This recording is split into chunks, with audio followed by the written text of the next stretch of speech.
Breaking news ఇటు రాష్ట్ర వ్యాప్తంగా సంచలనం రేపిన లగచరుల దాడి కేసులో అసలైన నిందితుడు మాత్రం ఇంకా చిక్కడం అయితే లేదు. ఈ కేసులో సురేష్ ప్రధాన నిందితుడిగా ఉన్నాడు. అతడి కోసం పోలీసులు దాడి జరిగినప్పటికీ ఇటు గాలిస్తూనే ఉన్నారు. మాజీ ఎమ్మెల్యే పట్నం నరేందర్ రెడ్డి ప్రధాన అనుచరుడిగా ఉన్నారు సురేష్. అతనే ఈ దాడికి ప్లాన్ చేశాడని పోలీసులు అనుమానం. అందుకే అతడిని కోసం ఇటు తీవ్రంగా గాలిస్తున్నారు పోలీసులు.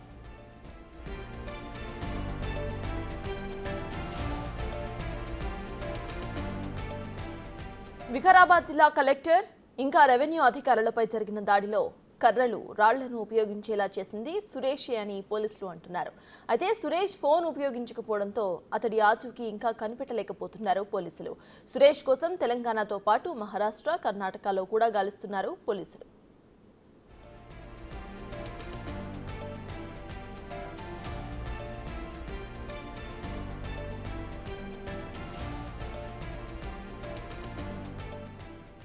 నిజానికి కలెక్టర్ బృందాన్ని ప్రజా అభిప్రాయ సేకరణ వేదిక నుంచి ఊరిలోకి తీసుకువెళ్లటంలో సురేష్ ది కీ రోల్. అతడి మాటను అంగీకరించి ఊళ్ళోకి వచ్చిన కలెక్టర్పై దాడి జరిగింది. దీంతో దాడి చేయడం కోసమే అతడిని గ్రామంలోకి తీసుకువచ్చి ఉంటారని పోలీసులు అనుమానిస్తున్నారు. అతడిని అదుపులోకి తీసుకుని విచారిస్తే చాలా విషయాలు వెలుగులోకి వచ్చే అవకాశం ఉంది.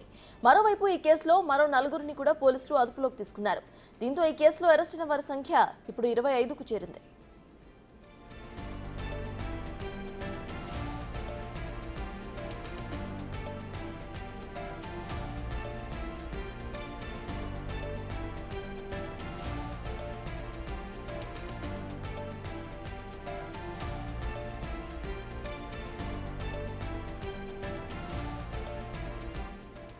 రాష్ట్ర వ్యాప్తంగా సంచలనం రేపిన లగచరుల దాడి కేసులో అసలైన నిందితుడు మాత్రం ఇంకా చిక్కడం లేదు.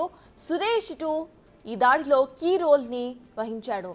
ఎవరైతే కలెక్టర్ వచ్చారో కలెక్టర్ అసలు సభ వేదిక నుండి డైరెక్ట్ గా ఊర్లోకి తీసుకువెళ్లే పాత్ర సురేష్ పోషించాడు. అయితే సురేష్ ఎక్కడ ఉన్నాడు అనేది మాత్రం ఇంకా పోలీసులకు అర్థం కాని అంతు చిక్కని ప్రశ్నగా మిగిలిపోయింది.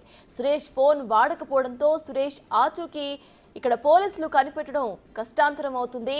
ఆయనను మహారాష్ట్ర మరియు తెలంగాణ 2 చోట్ల కూడా ఇటు పోలీసులు గాలిస్తున్నారు. వికారాబాద్ జిల్లా కలెక్టర్ ఇంకా రెవెన్యూ అధికారులపై జరిగిన దాడిలో కర్రలు రాళ్లను ఉపయోగించేలా ప్రజలను ప్రేరేపించింది సురేష్ అని పోలీసులు అనుమానిస్తున్నారు. అయితే సురేష్ కనుక ఒకవేళ పోలీసులకు చిక్కితే ఇంకా మరిన్ని డీటెయిల్స్ ఈ కేసులో ఇంకా లోతుగా విచారణ జరిపే అవకాశం కూడా ఉంది.